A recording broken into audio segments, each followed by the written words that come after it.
Papá, tuyos somos cada uno de nosotros. Y gracias por esta porción de tu palabra que el día de hoy la podemos compartir en amor, en amistad y en compañerismo. Sé pues, Señor, tú con cada uno de nosotros, en el nombre precioso de Jesús. Amén, amén y amén. Este texto, el libro de Jonás, el día de hoy, lo voy a compartir también en la noche, porque el tema es ver la obra misionera. Este personaje o esta historia se desarrolla aproximadamente un poco antes de los 800 años de Cristo, hasta un poquito también de los 750 años de Cristo. Es la época donde se desarrolla un momento histórico importante en Israel.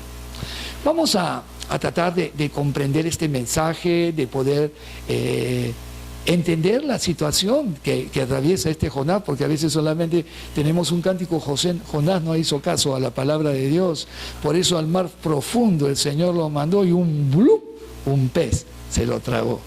Y esa es la historia, pero vamos a tratar todos juntos, a unirnos y acompañándome todos, por supuesto con la palabra, vamos a poder desarrollar este mensaje. Como está escrito, vino palabra de Jehová a Jonás, hijo de Amitai, diciendo, en el libro de Segunda de Reyes aparece el nombre de este Jonás. Este Jonás es un profeta para el reino del norte.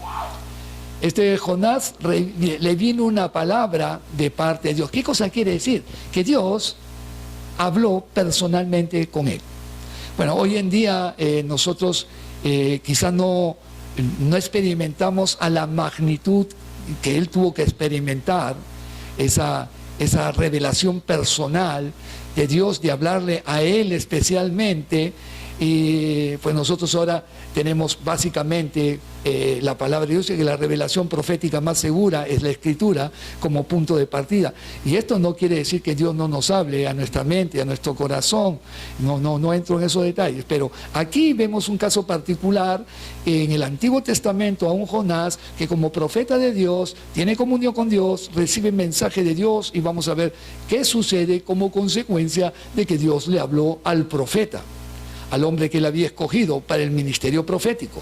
Un hombre que era particular en ese momento por una experiencia profunda con Dios y estaba en la categoría de recibir mensaje de Dios. Dios le habló a Jonás y vemos lo que nos dice el versículo 2. El versículo 2 le dijo: levántate y ve a Nínive, aquella gran ciudad, y pregona contra ella, porque ha subido su maldad delante de mí. Y pareciera que pudiera sentirse feliz porque Dios le hablaba, pero lo que Dios le habló no le gustó, como lo vamos a ver más adelante. Y para entender que es Nínive, Nínive es la capital de la ciudad de los asirios. Y déjenme decirles y describirle un poco a los asirios. En esa época los asirios eran unos conquistadores temibles. Tenían un ejército que, si usted pone los 10 top de los ejércitos más crueles en toda la historia de la humanidad, téngalo por segura o por seguro que definitivamente aparecen los ejércitos asirios. Dice que cuando ellos llegaban y tomaban rehenes, los despellejaban vivos.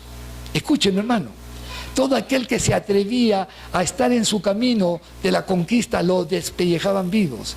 A las mujeres y a los hombres los atravesaban con espada, a los niños, a las mujeres las violaban. Era un ejército cruel. Por ahí algunos historiadores señalan que posiblemente de la tierra donde era Jonás, el hijo de Amitai, como le dice la Biblia, algunos presuponen que él tuviese un encono personal, porque en alguno de sus momentos de avanzada de los asirios por el territorio del norte, habían llegado a su ciudad. Y posiblemente dicen que él experimentó en carne propia. Pues no se sabe mucho de él, pero algunos señalan, quizás en una especulación teológica, de que sus padres fueron muertos por los asirios y sus hermanas violadas. Bueno, en la Biblia no dice que tenía hermanas, no dice que los padres murieron, pero en las especulaciones hablan de que él tuvo contacto cercano de esta realidad de ejércitos terribles. Ahora, independientemente de esa idea, que puede tener algún sustento mental por lo menos, existe la gran realidad de que los asirios era un ejército que quería conquistar el territorio de Israel. Eran enemigos. En esa época Asiria siempre pretendió conquistar. Y definitivamente, independientemente de la ilustración que he dado, que es especulativa, existe la circunstancia real de que eran enemigos acérrimos, como nosotros lo vemos en la historia del pueblo de Israel a través de los escritos sagrados que hacen mención en los libros históricos sobre el tema de los asirios. No necesitamos tener mucho que recurrir a la especulación porque es una realidad evidente. Y le pide que vaya a Nínive. Yo estoy seguro que es el único lugar donde no quiere ir. Yo no sé si alguno de ustedes han tenido en su vida alguna experiencia amarga con alguien y es una persona que ustedes no quieren ver. Bueno, quizás dirán, pero pastor, yo soy cristiano, yo ya perdoné, pero aún no lo quieres ver. En medida de lo que puedes evitarlo, lo evitas. En la medida de lo que puedas hacer para no encontrarte con esa persona, vas a hacer todo lo posible.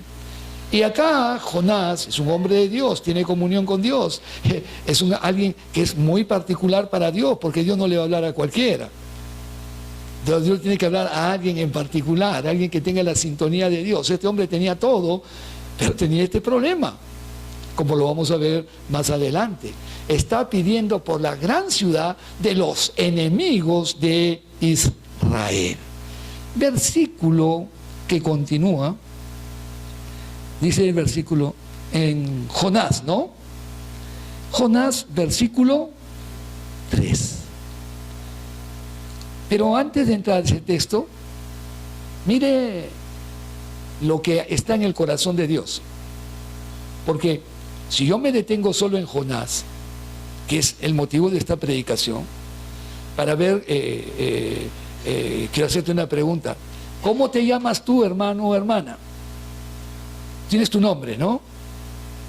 Alguno aquí se llamará Julia, otro John, ¿no? Otro Alberto.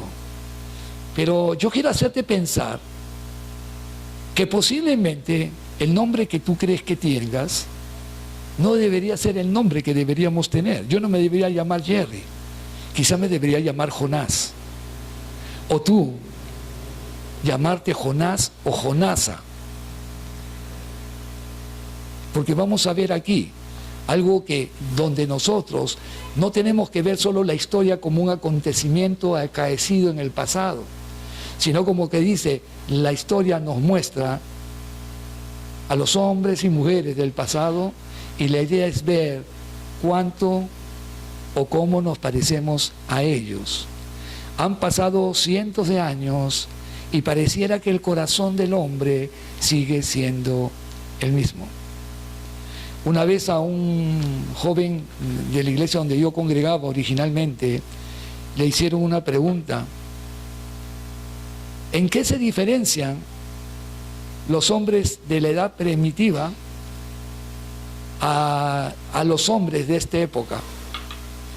Y del grupo de 40 a 50 alumnos que él dijo, la diferencia solamente es en la tecnología.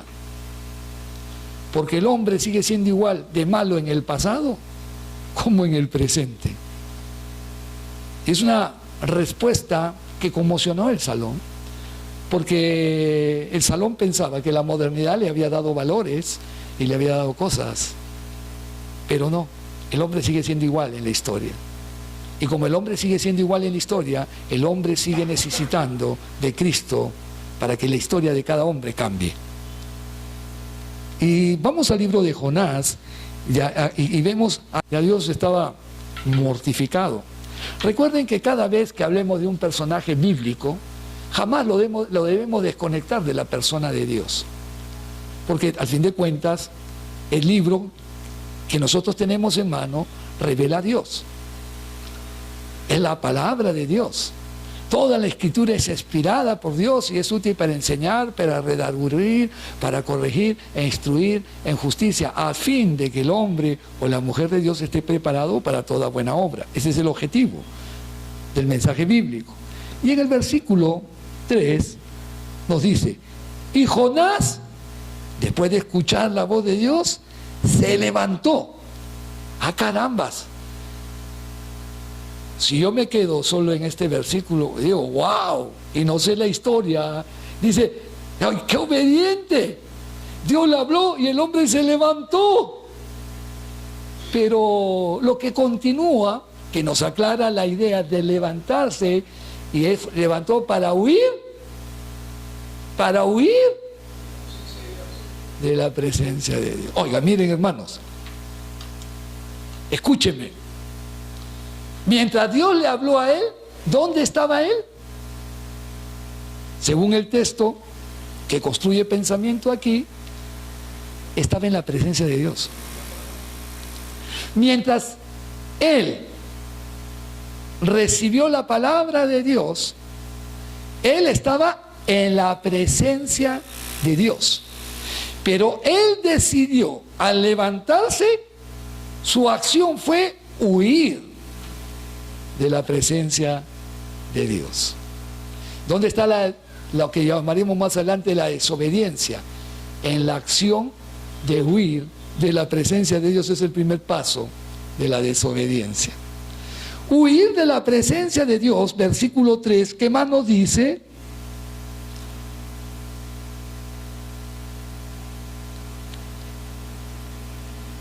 A Tarsis. ¿Y dónde iba a ser su lugar de huida? Tarsis. Bueno, la zona de Tarsis es una ciudad que se encuentra al sur de España. Es el lugar más lejano. Él tenía que haber ido para el oriente. O sea, él tenía que haber ido para la región que lo mandaba. Nínive estaba en el oriente. Pero él decidió irse al occidente, es decir, decidió irse al oeste. En vez de ir al este, decidió ir ahí estaba España. Ahora, los fenicios conquistaron estas tierras y, por ejemplo, también conquistaron o llegaron a puertos, hicieron puertos en Inglaterra. Y yo toda mi vida pensaba que el nombre de Inglaterra era un nombre propio inglés. No, es un nombre fenicio. Porque si tú lees Inglaterra, está hablando de England, terra. Y terra es latino, entre nosotros lo entendemos así porque lo traducen los latinos. Pero Inglaterra significa en lengua fenicia la tierra del estaño. ¡Oh! Para sorpresa mía, ahí se producía estaño. Por eso se llamaba Inglaterra. La acuñaron ¿quiénes? Los fenicios. Y seguimos avanzando en la lectura. Este es como una miscelánea para poder aprender un poquito más de tantas cosas que debemos aprender de las riquezas que tiene Abraham. Y descendió a Jope, actualmente Jafá, cerca a Tel Aviv. Jafá, Tel Aviv es la ciudad más grande y más comercial en Israel. Y Jope o Jaffa es una ciudad que tiene aproximadamente 60.000 habitantes el día de hoy. Es una ciudad portuaria. Todo el que viaje por mar y quiera llegar a territorio israelí va a llegar básicamente a Jaffa porque ahí está la zona comercial de Tel Aviv y todo lo demás. Es verdaderamente fabuloso que quizás en esa época era un embarcadero pequeño, quizás no de tanto significado. Han pasado casi 2.800 años o 2.750 años y es una maravillosa ciudad, Jaffa, cerca a Tel Aviv.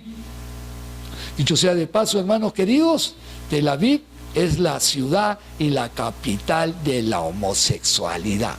Compite con California. Mire, cuando es que Israel, el pueblo de Israel siguió haciendo historia. El pueblo de Israel ha seguido desarrollando el judaísmo, y como el hombre ni la religión lo cambia, la religión no cambia a nadie, solo Jesús cambia a alguien. Están viviendo en un lugar donde mucha gente lo señala como si el judaísmo fuera malo porque existen homosexuales. No. Está mal el judaísmo porque el paso siguiente para la revelación de ellos era Jesús, y no lo recibieron por una decisión de Dios para que pudiera abrirse las puertas para que los gentiles entráramos al evangelio. Por eso es la razón de que Israel no recibió a Dios, habiendo sido su pueblo escogido. Según el libro de Romanos, capítulo 9 a 11, nos describe que Dios tiene un plan con Israel, que no debemos ser soberbios con ellos, pero contar las cosas sin la soberbia del caso. Es bueno señalarlo para entender la problemática que vive una nación con tremenda religión y con oídos cerrados hacia ella. Seguimos avanzando, capítulo 3, versículo 3. Y Jonás se levantó para huir de la presencia de Jehová a Tarsis, y descendió a Jope, y halló una nave que partía para... Oye, este hombre tenía convicción, sabía lo que quería y encontró lo que deseaba. Ay, él pudo haber dicho: oh Dios, gracias, porque encontré un barco para Tarsis. Señor, tú estás abriéndome las puertas de la bendición para huir de ti. Oiga, mire, tenía que encontrar un barco para Tarsis, no, pero ahí estaba esperando el barco. ¿Quién abrió ese transporte para que él vaya a Tarsis? Justamente al lugar donde él quería ir y que Dios no quería que vaya. Encuentra ese barco a Tarsis. No da la intención de que tuvo que esperar, ahí estaba el barco. Oye, la oportunidad de desobedecer siempre va a estar. ¿Y cuántos de nosotros decimos: gracias, Señor, por tu bendición? Tengo barco a Tarsis. Y seguimos avanzando, y halló una nave que partía para Tarsis. ¡Qué casualidad!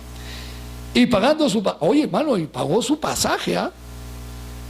Iba con su billetito, sabía lo que quería hacer, que sabía que quería huir, sabía que quería esconderse, y tenía billete para pagar su pasaje, que no debió haber sido nada barato. ¿Por qué? Porque Tarsis también era el extremo del mundo de aquel entonces conocido. No había nada más lejos que Tarsis. Después de Tarsis, el mar, y nada más. Seguimos avanzando, y ¿qué nos dice el texto? Lejos, ¿qué dice? Entró en ella para irse, ¿qué? ¿Para irse qué? Con ellos a Tarsis, lejos de la presencia de Jehová. Oye, qué interesante. Qué interesante lo que pensaba Jonás.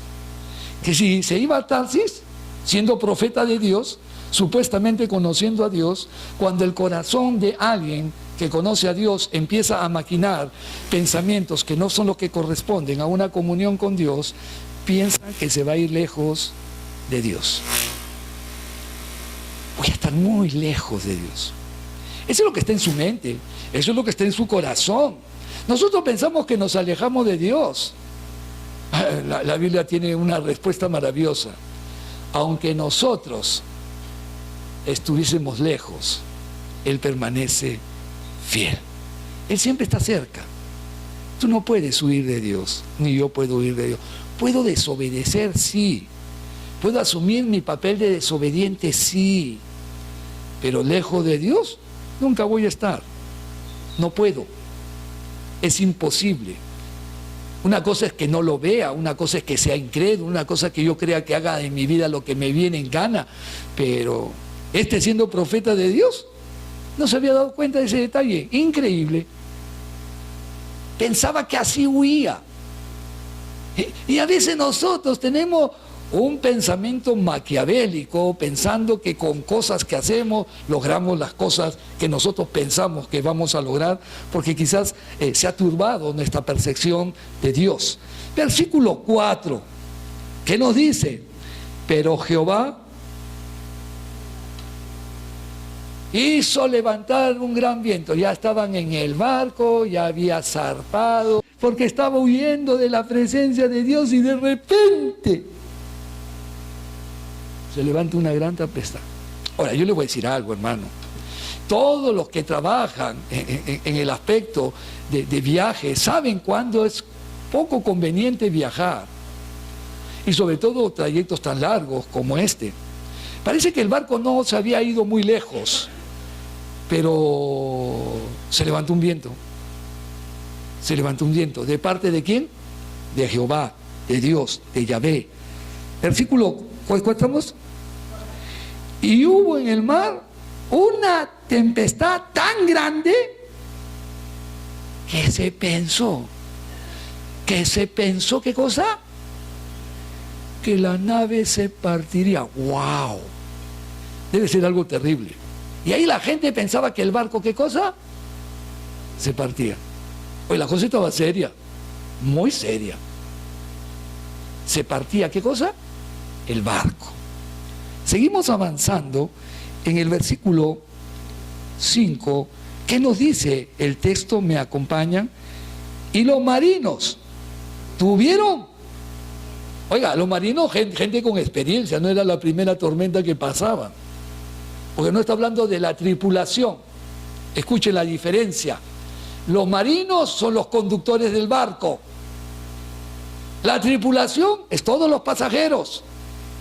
Perdón, la tripulación, ¿no? El barco, los marinos ahí, la gente experimentada en estar en tormentas. ¿Qué cosa tenían? Miedo. ¿Y qué nos dice el versículo 5? Como continuando con esta lectura, el versículo 5 nos dice: y cada uno clamaba a su...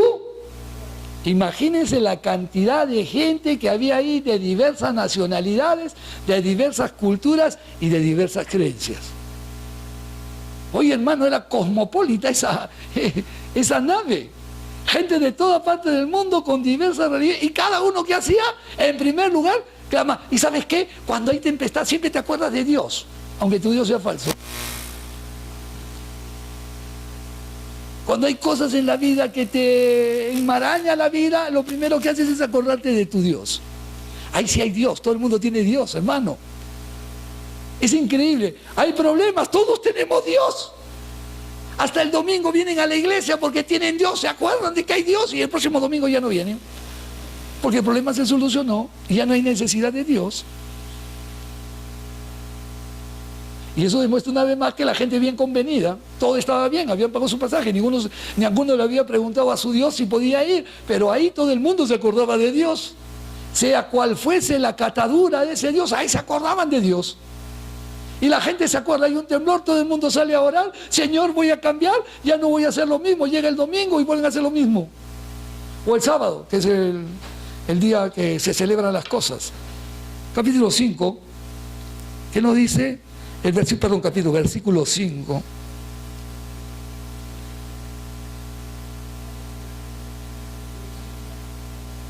Y los marineros tuvieron miedo, y cada uno clamaba a su Dios. Y echaron al mar, ¿qué cosa? ¿Qué son los enseres? Oiga, es la mercadería.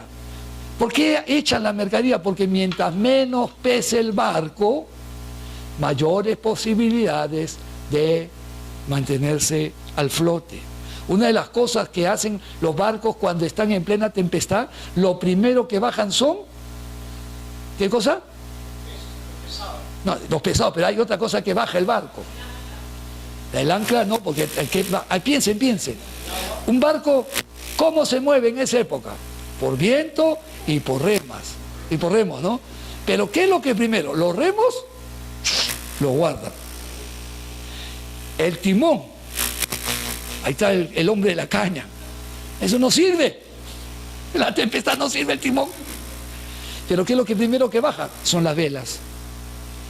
Porque imagínate un barco con las velas puestas, ¿qué sucedería con la tormenta? Lo voltean, o sea, estaba sin velas, ya habían tomado todas esas precauciones y lo último que se hace es alivianar el barco. empezaron a tirar. Oye, todos los que iban con fines de negocio, en esos momentos se olvidaron de su negocio para pensar en su vida. ¿Y cuántos cristianos no piensan en su vida, solamente piensan en su negocio? No se dan cuenta que estamos jugando día a día nuestra vida delante de la presencia del Señor. Seguimos avanzando y nos hallamos, ¿en qué texto? En el 5, que había en la nave para descargarla de ellos. Pero Jonás, ¿qué había hecho Jonás? Pero Jonás había bajado al interior de la nave y se había echado a dormir. ¿Saben lo que hacía Jonás? Jonás no hacía caso a la palabra de Dios. Por eso al mar profundo. ¿Qué más dice la canción? La gente lo arrojó. Y vino un pez muy grande, se lo comió. Y Jonás con su canción se metió a dormir. Decía Jonás, silbando, todo bacán. No, pero Dios es mi Dios, yo soy su causa, como algunos dicen. Ay, el varón, soy tu hijo, acá es una ñanga, nomás estás haciendo esto para que yo reaccione. Conmigo no es el tema, yo estoy cansado, que este marinero que defienda, que la gente se asusta. Tú eres mi Dios, Señor, a mí nada me va a pasar, me voy a dormir abajo, Señor. Oye, este es el ejemplo claro de alguien que no tiene ni el más mínimo entendimiento de lo que está pasando a su alrededor. Un hombre totalmente descuidado. Oye, nosotros predicamos de que la gente se va al infierno, pero tú ni yo predicamos el evangelio. No importa que se vayan al infierno. Total, en invierno van a estar calientitos, no van a sentir frío. Van a estirar la mano y van a agarrar el pollo a la brasa. No, allá está bacán. Pero no se dan cuenta de que cuando estiran la mano agarran la pierna de una persona y ¡ja! Ese es el pollo a la brasa. Oye, la indiferencia. No, yo estoy cansado. Hay tantas sacudidas, me he mareado. Soy con el colesterol alto. Me voy a echar a dormir. Ay, Jonás. ¿Alguno de nosotros se parece a este cliente llamado Jonás del Señor? Vamos a seguir avanzando. Estamos en el versículo 5. Allá entramos al 6. Ya bajó a dormir, ¿no? Entonces el hombre se fue a dormir. Y antes de dormir, como buen profeta, Padre, Yahvé, bendito sea tu nombre, por siempre y para siempre, Señor. Hazme dormir chévere, pajita pulenta, Señor. A dormir.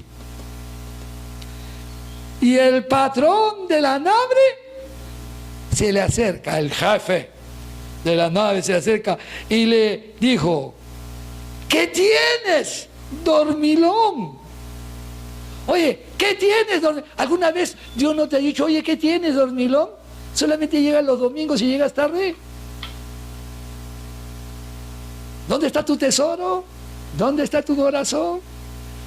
Ah, la mar de las excusas siempre tenemos nosotros.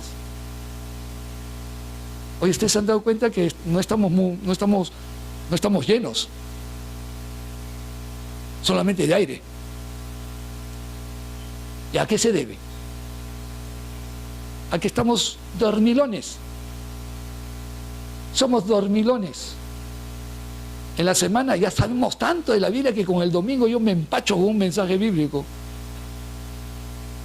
Y ya toda la semana tengo mensaje bíblico. No medito, no leo, no oro. Mi vida sigue siendo igual. Pero usted se dará cuenta que las excusas no le valen nada a Dios. Tu excusa y mi excusa no le valen para nada a Dios, si no hacemos lo que tenemos que hacer. Y este dormilón estaba ahí en el versículo. ¿Qué versículo dormía él? Él dormía en el versículo 6, ¿ah? Ahí duerme, en el versículo 6.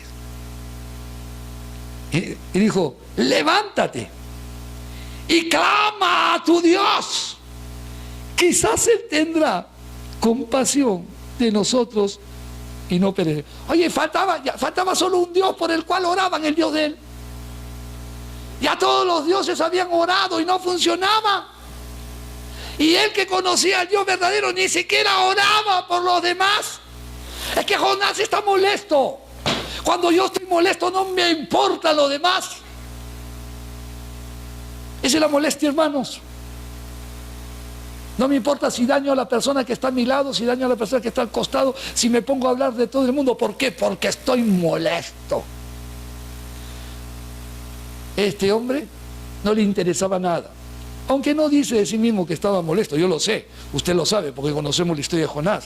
Él no quería ir a un lugar donde están sus enemigos, él no tenía ni la menor misericordia por ese pueblo ignorante de Dios y no entendía que la crueldad de ese pueblo se debía a que ignoraba a Dios. Porque la gente es cruel, es mala, la corrupción y todo lo que nosotros vivimos es porque ignoran a Dios. Y aunque algunos se llamen cristianos, pues han sacado de su mente el corazón de Dios en sus vidas. Se mueven en sus antojos, en sus requerimientos. Tantos hombres que han perdido la dignidad que Dios les dio de ministerio para meterse en la política, como si la política fuera más importante que servir al Dios verdadero. Y eso no significa que los cristianos no hagamos política. Sí, hay cristianos que deben hacer política, hombres y mujeres entrenados, profesionales, que tengan buen testimonio en su iglesia, que sean fieles en sus diezmos, en sus ofrendas, que sea gente de compromiso, gente que tú puedas ver y decir, este hombre sí. Seguimos en el versículo que continúa. Estamos en el 7. Y dijeron cada uno a su compañero: venid y echemos suertes, para que sepamos por causa de quién nos ha venido este mal. Y echaron suertes, y la suerte cayó sobre Jonás. Bueno, yo imagino que habrán buscado alguna alternativa en echar suertes, porque el Urim y el Tumim no lo usaron, porque eso es una costumbre judía y la administran los sacerdotes. Entonces, acá la suerte que echaron posiblemente fue una pajita, una semilla de otro color dentro de una bolsa, porque de lo que sí estoy seguro es que no jugaron dados. No jugaron casinos, los casinos aparecen posteriormente. ¿Quién tiene el número más grande o quién tiene el número más chiquito? Usted sabe que en los que juegan casinos, que hay cuatro figuras, ¿no? Está oros, corazones, diamantes y flores. Y los que juegan casinos saben que las flores es lo que menos vale.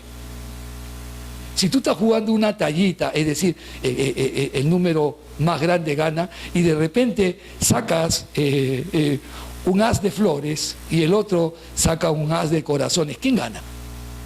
El as de corazones, no porque tenga más corazón, sino que así es el juego. Las flores siempre están por debajo. Entonces no pasó nada de eso. ¿Y la suerte sobre quién cayó? Oye, ¿qué día de suerte tuvo Jonás? Eso sí que se llama mala suerte. Cuando echan suerte, le cae la mala a él. Increíble.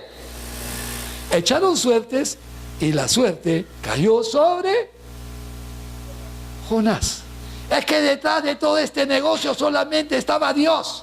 Dios, quien había levantado la tempestad. Dios, quien había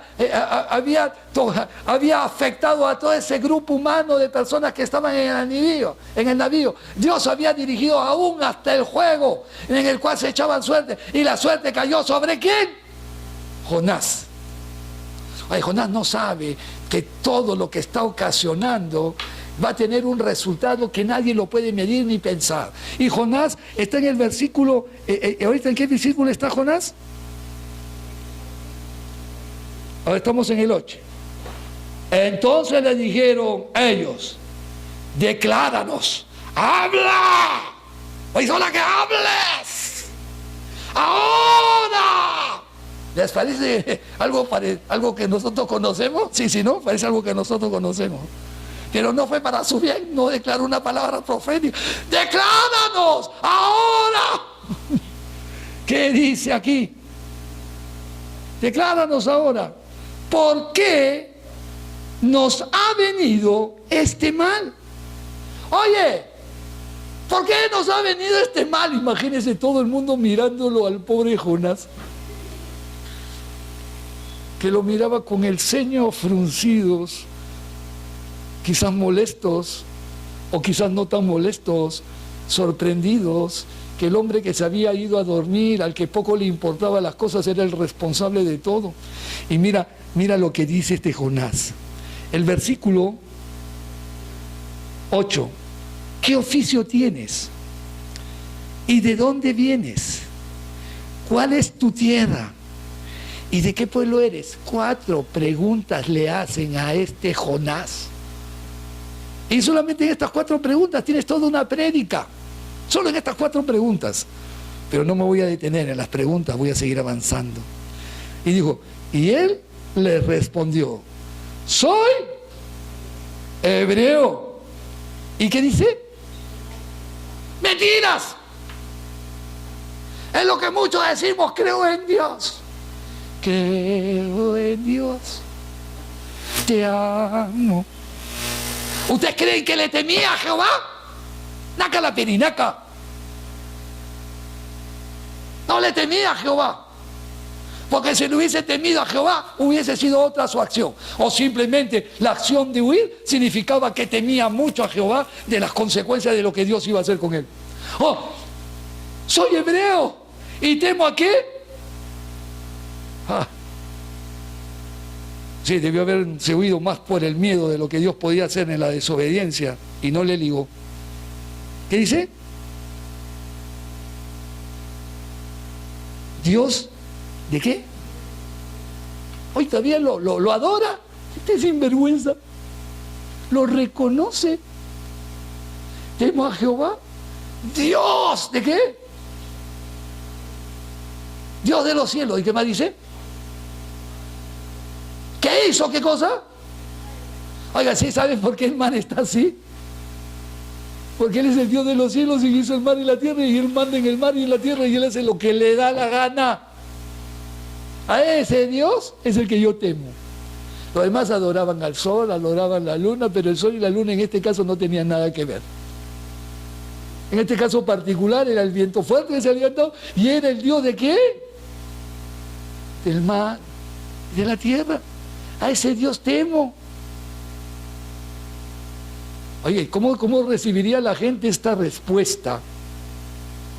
De repente está confesándose una deidad nueva para ellos. O quizás ya tenían conocimiento, porque los pueblos no ignoraban los usos y costumbres de las naciones. Habían salido ¿de dónde? De Job, habían salido del territorio de Israel. Ya se sabía que el Dios de Israel había sacado de Egipto. ¿A quién? A su pueblo. Hay cosas que la gente no ignoraba y ahora están viendo ahí la presencia misma de Dios contra ellos. ¿A qué manera? Mire lo que va a pasar aquí. Miren lo que pasa aquí. ¿Qué versículo nos toca? El 10, ¿no? Y el 10 dice, parece que pasa algo sobrenatural aquí. ¿Qué dice que pasó? Temieron sobremanera. Oye, ahí ellos empiezan a tomar conciencia de algo que no habían tomado conciencia anteriormente cuando se habían presentado a sus dioses.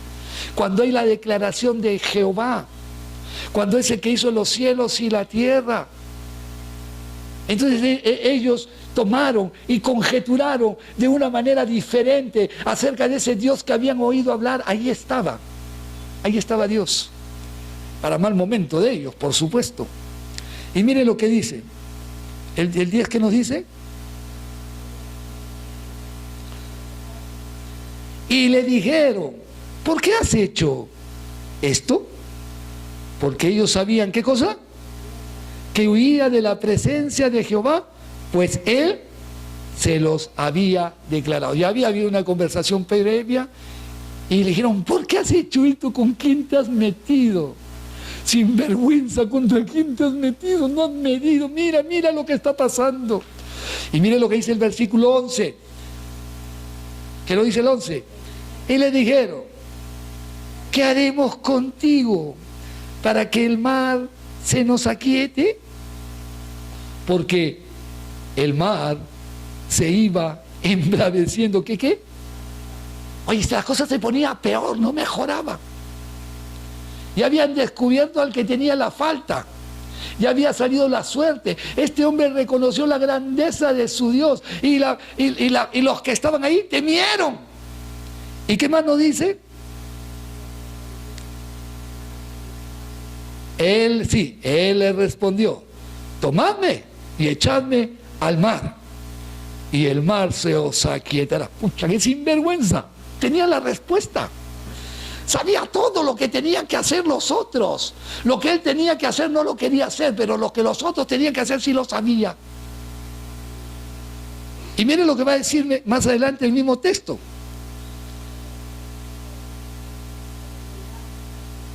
¿Y el mar? ¿Qué cosa? Se os aquietará, porque yo sé que por mi causa ha venido esta gran tempestad sobre... Ahí se separó. Sobre vosotros. Oiga, yo soy el responsable.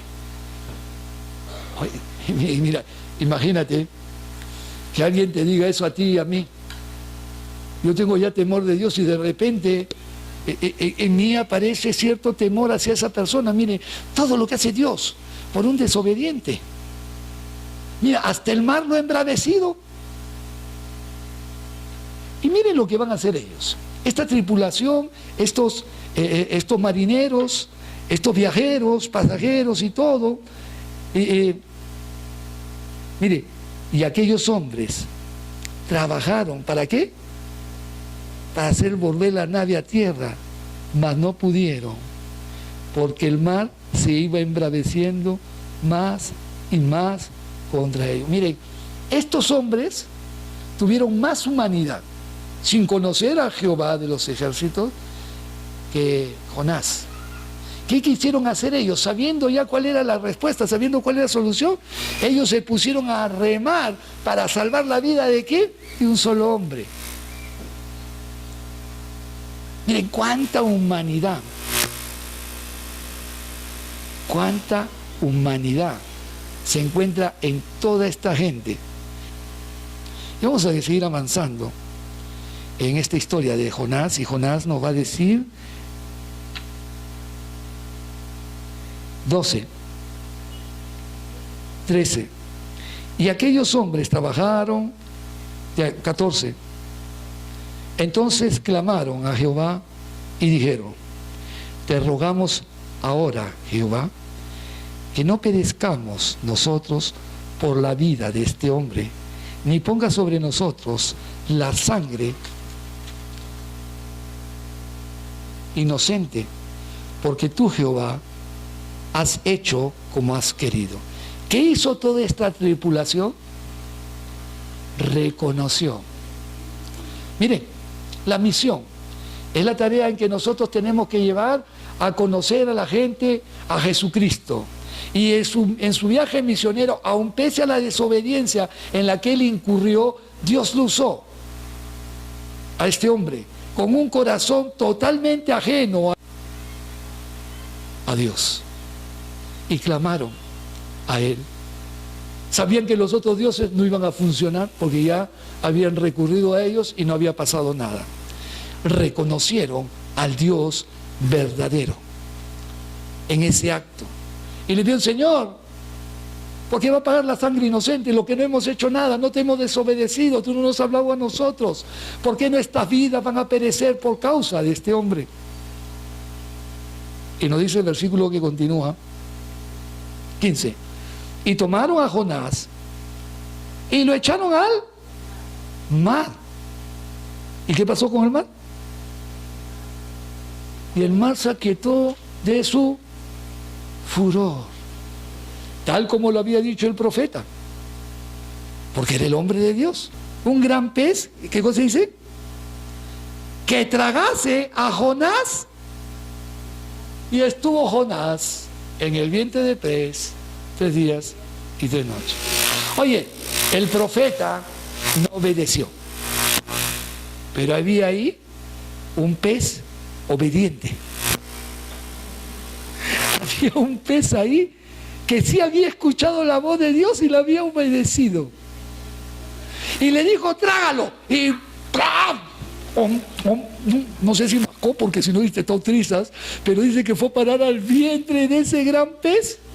Oye, a veces me pongo a pensar, Dios, el profeta no obedece y el animal sí. Oh Señor, yo prefiero ser animal que te va a obedecer que profeta que te va a desobedecer. ¿Me dejo entender? Cuando Dios quiere mover su naturaleza para mostrar que la naturaleza obedece a Dios, y los hombres a veces no obedecemos, por más experiencia con Dios, por más profundo conocimiento bíblico. Ay, hermano lindo, agárrate y agárreme a mí para no estar contra Dios, porque a veces ganas no nos faltan.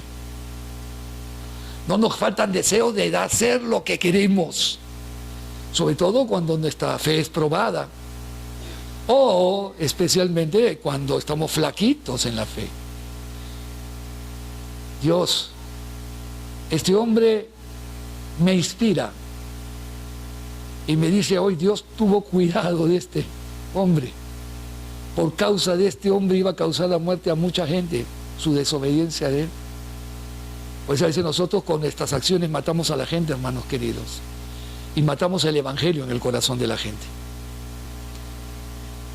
Puedes tener una profesión, puedes tener un montón de teología en tu cabeza o información, pero no la piensas, pues, porque si la pensaras no harías tonteras, no haríamos tonteras, seríamos un país diferente. No hay pensamiento, hermanos. Cualquiera viene y nos milonguea y nos engaña y todo el mundo se pone en tela de juicio, porque no hay pensamiento. ¿Tan difícil te es pensar?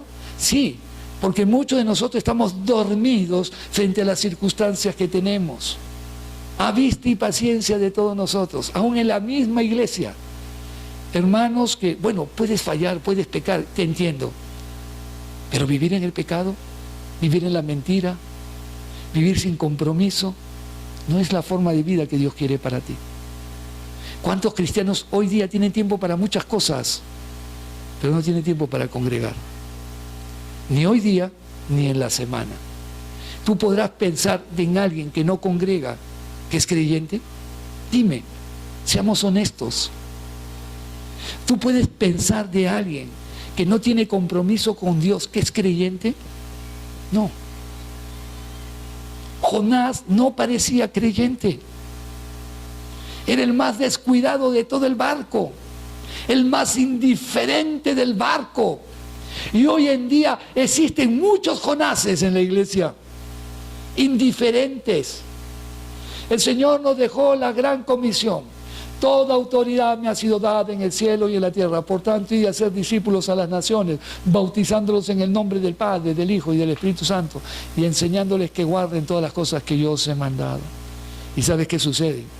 No hacemos caso de la gran comisión. En casa, nuestra propia familia está lejos de Dios. Y nosotros bien, gracias.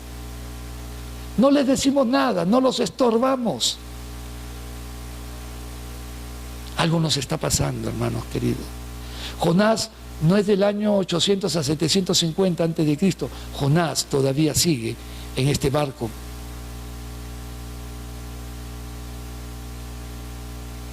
Nos ponemos de pie, por favor.